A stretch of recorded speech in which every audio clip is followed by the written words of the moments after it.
내년도 예산안과 5대 쟁점 법안을 처리하기 위한 여야의 막판 협상이 진통을 겪고 있는 가운데 여야 모두 일단 저녁 7시 국회의장이 소집한 본회의에 들어가기로 결정했습니다.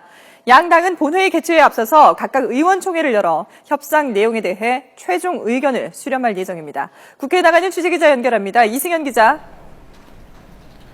네, 국회 나와 있습니다. 네, 자, 여야가 저녁 7시 본회의에 모두 참석하기로 했군요.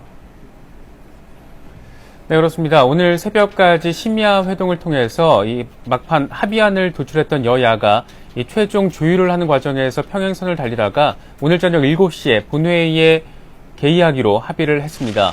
오늘 오후에 정의화 국회의장과 여야 원내지도부가 2시간 가까이 회동한 직후에 이 최종 본회의 개최 합의가 이뤄졌습니다. 이 본회의에 앞서 양당은 각각 의원총회를 소집을 했습니다. 새누리당은 조금 전인 오후 5시부터 의원총회를 진행하고 있고 또 의총 직전에는 긴급 최고위원회도 열어서 당의 입장을 정리한 것으로 전해졌습니다.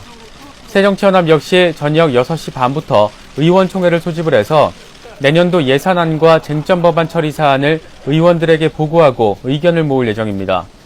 여야가 막판까지 접점을 찾지 못했던 사안은 이 누리과정 예산 책정 문제였습니다. 새정치연합은 누리과정 국고 지원을 요구하며 지난해 수준인 5천억 원의 예산 배정이 필요하다고 주장을 하면서 사실상 협상은 정부 여당의 반대로 무산됐다면서 여당을 압박했습니다. 이에 대해서 새누리당은 당초 600억 원을 제시하다 이 교육환경 개선 명목으로 2천억 원 정도 우회 지원할 수 있다고 맞서면서 자칫 여야 합의가 무산될 수 있다는 관측이 나오기도 했습니다. 하지만 여야는 지난해 예산 5천억 원과 이 여당이 제시한 2천억 원 사이에서 논의를 하다가 3천억 원 정도를 예비비로 책정하는 것으로 접점을 찾은 것으로 알려졌습니다. 이에 따라서 협상 결과에 만족하지 못하는 양당 의원들의 집단 반발이 없으면 오늘 저녁 본회의에서 새 예산안과 쟁점 법안 등에 대한 처리가 이뤄질 것으로 보입니다. 다만 아직 여야의 막판 협상은 계속되고 있는 상황이어서 새 예산안 수정안이 어느 정도 규모가 될지는 아직 정해지지 않았습니다.